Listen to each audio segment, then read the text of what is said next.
नमो अगणित गुणा, नमो अगम्य ध्याना, नमो कलि विध्वंस गहना काल रूपा, नमो शून्यादिक्षरा अक्षरा तू हरा, नमो हरिहर सर्वेश्वरा, नमो तुझ,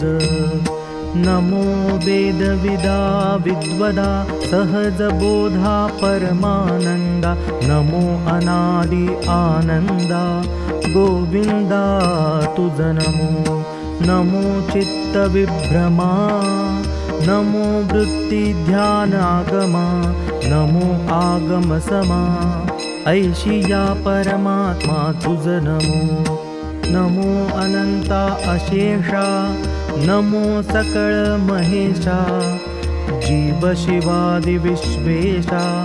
नमो तुझ, नमो देवोत्तमा सकळा, देवादिदेवा वेगळा, नमो तुझ गोपाळा, चक्रचाळका हरी, नमो विष्णु कृष्ण रूपा, नमो शुद्धादिरूपा, नमो नमो भुवन दीपा, नारायणा आदिनाथा, नमो योगिया योगोत्तमा, नमो सर्वांचा तू आत्मा, नमो नमो परब्रह्मा सर्वरामा आत्मया, नमो नमो नमन तू जगादि जगजीवन, नमो जगज्जनक जनार्दन आनंद घन महामूर्ति, नमो कौतूहल हळणा, नमो भक्त प्रेम पाळणा, नमो परात्पर निधाना परादिवाचा, नमो परेहि परतत्वा, नाही जेथे रजतम सत्वा, वेदाधिका देवुनि महत्वा, पाळण करिसि धर्माचे, नमो अनंत योगाधीशा, अनंत नामाधिवासा, नमो अनंत तपे सहसा, न जोडसी तू स्वामी, ऐशिया विश्वेश्वरादि शिवा, नमो तुझ महादेवा, होय जयावरी कृपा हे लावा, तरी सर्व सुख देशी, नमो भुक्ति मुक्ति विशेषा, दवडुनि मी माझी आशा, सांडुनि रजतम दुराशा, चरणी चित्तरमले, नमो उद्बोध विशद, तयावरील जो बोध, बरी झळके प्रसिद्ध, तो शुद्धा शुद्ध रस देई, नमो निर्विकाराचा विकार, स्वस्वरूपाचा निर्धार, सर्वरूप होऊनि निर्विकार, ग्रासन करिषी माझा, नमो शमदमादि समश्रेष्ठा, आदि अनादि वरिष्ठा, सकळा होऊनि विशिष्टा, भुवन पदा दावी, नमो अनंत अनंतेश्वरा, अरूपाचा हि आकारा, ग्रासन करुनि निर्धारा, साठ विहृदयी आपुला, नमो दीनानाथा दीनेशा, चित्ता चित्त समरसा, नमो शिवादि शिवेशा, आदि प्रभु, नमो नमो रामा, नमो नमो भवादिश्रमा, नमो योगादि विश्रामा, आदिपति तुझ नमो,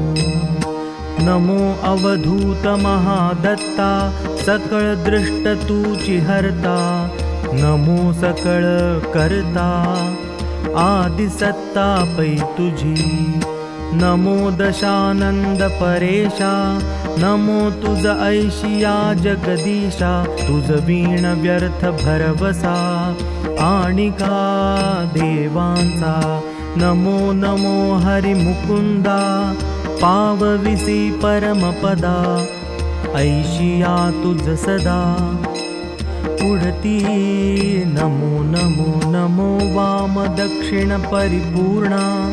अध ऊर्ध्वशून्यपणा नमो तुझ सर्वाभरणा समाधी देशी तुझ नमो वीर्य धैर्य संपन्न गुणा निराशा आशा अवगुणा तुझ स्मरता पूर्ण निधाना पावविसी परमपदा नमो चतुरा चतुरशून्या वेदशास्त्र श्रुति मौन्या नमो सकळ जन सौजन्या नांदसी सभरा भरित मंजुळ शब्दाची या गुणा मंजुळ नादाची या ध्याना विश्वरूप अनन्या वैकुंठी नांदसी सदा नमो जगद्गुरु जगत्पालका जगदादि जगन्नायका नमो वेदादि विवेका कर्ता हर्ता जगदीशा नारायणा पूर्ण चैतन्या पूर्णा पूर्ण सौजन्या श्रुति तुझ माझी मौन्या मौन्य रूपी नांदसी सदा तू परमेश्वर परे परता सकळ देहि देह हरता सकळ रूपे हे सत्य वार्ता वेद बोलो निगेले ऐशिया नमो हो देवा महामूर्ती निरंजन ठेवा तू कुंडलिक अनुभवा रूपरेखे आलासी नमो विनट विठ्ठल मूर्ती युगे 28 कीर्ती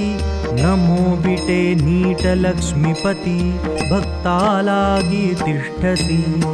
नमो भक्तालागी दयाळु दीनदयानिधी गोपाळु तू द्वारकेचा भूपाळु बाळलीला अवतरलासी निराभिवर संगम चंद्रभागेचा उगम माझी सर्वात्मा राम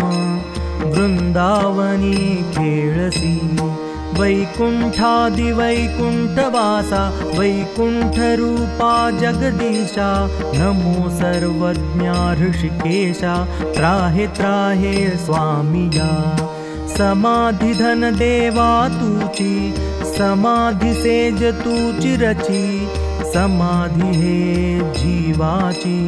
शिवाची मेळवी अनंत जन्माचे संचित अनंत दोष दुर्घटित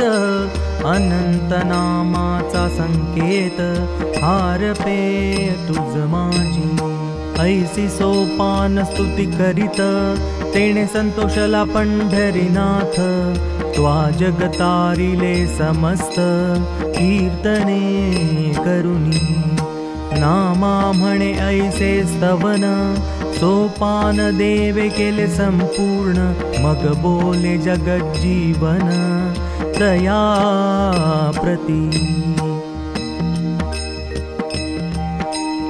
आता स्तुती पुरे पुरे सोपाना प्रेमळाची या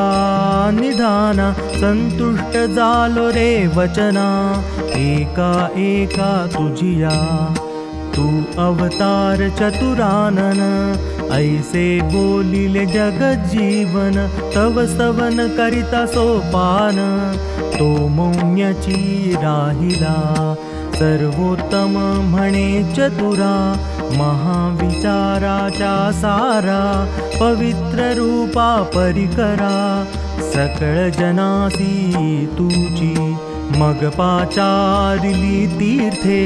जे जे तीर्थ रूप सामर्थ्ये म्हणे उदक द्यावे स्नानाते सोपान देवासी गंगा जान्हवी मंदाकिनी भोगावती भीमरथी तिन्ही येती जालिया माध्यान्ही पंचारती घेऊनिया योगी सिद्ध प्रसिद्ध नाथादि नारायण नवविध आणि सनकादिक अगाध नारद तुम्बरूपातले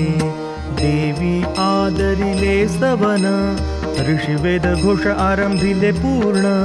सनकादिक भाष्य जाण आहा हु गंधर्व मंगळ तुरे वाजती महावैष्णव हरि कथा करीती, नामा म्हणे पुढतो पुढती, चरणा लागे सोपान। नमो ज्योतिर्मय ब्रह्मा, आनंद ईश्वर पुरातना, नारायणा कमल पोंदणा, नमो नमो स्वामिया। नमो सद्गुरु निवृत्ति, नमो रखुमाई चापति, नमो ज्ञानमूर्ति अगम्य पुरुषा। नमो भुक्ति मुक्ति चैतन्य माया, नमो कर्ता हर्ता काया, नमो आदि पुरातन पाया पर ब्रह्मा।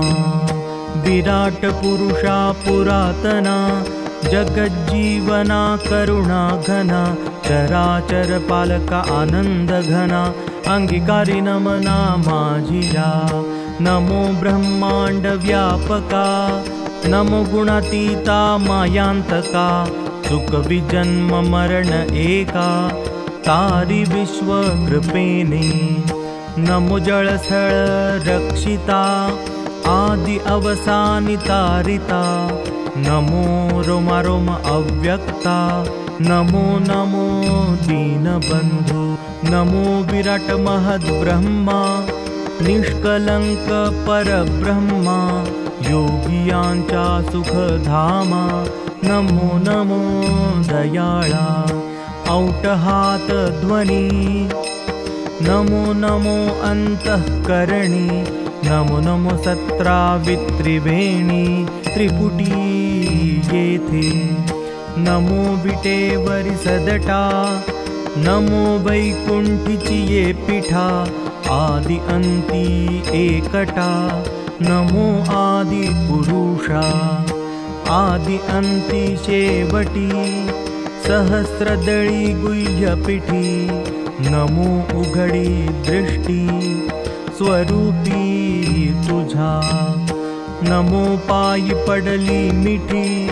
नमो बांधिल हृदय गाठी, तुझे स्वरूप हृदय संपुष्टी, धरून ठेविले स्वामिया। नमो गेले आले,